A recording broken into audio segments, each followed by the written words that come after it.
We're back on Hardball Plaza with the writer and director of SICKO, Michael Moore. Michael, you've got a challenge, I hear. You told me during the break with these guys running for president. Yeah, we're going to challenge each of the presidential candidates to take the Senator Sherrod Brown pledge. He's the senator from Ohio, and he's the only senator who said that he will not take his government-financed health care. He will not use it until every single American is covered with health insurance.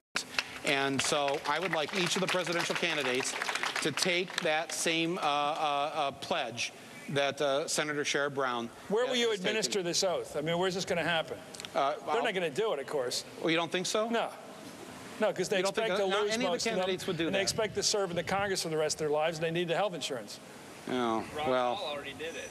Next. You know, yes, that's sad. Ron Paul's leaving the Congress. Go ahead. Yes. Hi, Mr. Moore. My name's Nicole Irwin. I'm from Murray, Kentucky.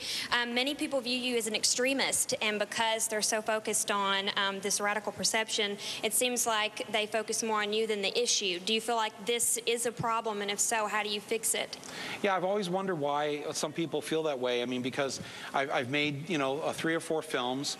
I made a film because I didn't like the fact that General Motors was laying off so many people in my hometown. I made another film about school shootings because I didn't think school shootings were a good idea.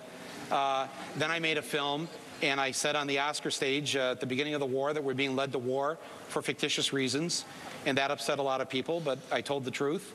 And now I'm saying that I think all Americans should be able to see a doctor and not having to worry about paying for it. What in any of those things sounds radical or extremist? I mean, it's an odd thing, and I know a lot of Republicans and conservatives feel this way, but I really want to reach out to them, and I do in this film, as you saw, and I want. I think you're tougher on the Republicans than the Democrats. I think you gave the Democrats a free ride in that movie. You do, even pointing out how they take money from pharma. Because a lot of guys, back when Hillary tried to pass that health care, it was a Democrat that got in the way of the whole thing. Yeah, Cooper but got it in the is way hard. of the whole thing. Look, I mean, the Republicans do take more money. They are more in bed with corporate America.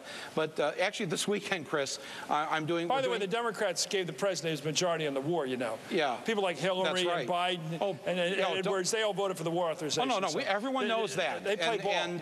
And the Democrats running for president who voted for that war are going to have a very difficult time getting through the primary. Next question. But I just wanted to say that to her, that any Republican, we're doing this thing this weekend at the theaters with SICKO. It's Take a Republican to SICKO weekend, and you send in your ticket stub to me. We're going to have a drawing, and the winning Republican, I'm going to come and do their laundry for them at their home. Next question. So, last question. Hey, well, thanks for coming. I would like to say, though, that you are an extremist when you start talking about Christianization and Christian medicine. What would Jesus do? I don't really care what Jesus would do. What about liberty? When you talk about it's just a fundamental human right to have health care, to be healthy, who told you that you could tell us that? I don't understand where because you talk about the Patriot Act and you have problems with that. You made your point. It was well said. That was the libertarian view. I thought it was well said. I mean, well, every person for themselves, basically. Yeah, it's not just a libertarian view. That is a very American, every man for himself, pull yourself up by your bootstraps. And that attitude might have served us well at one time.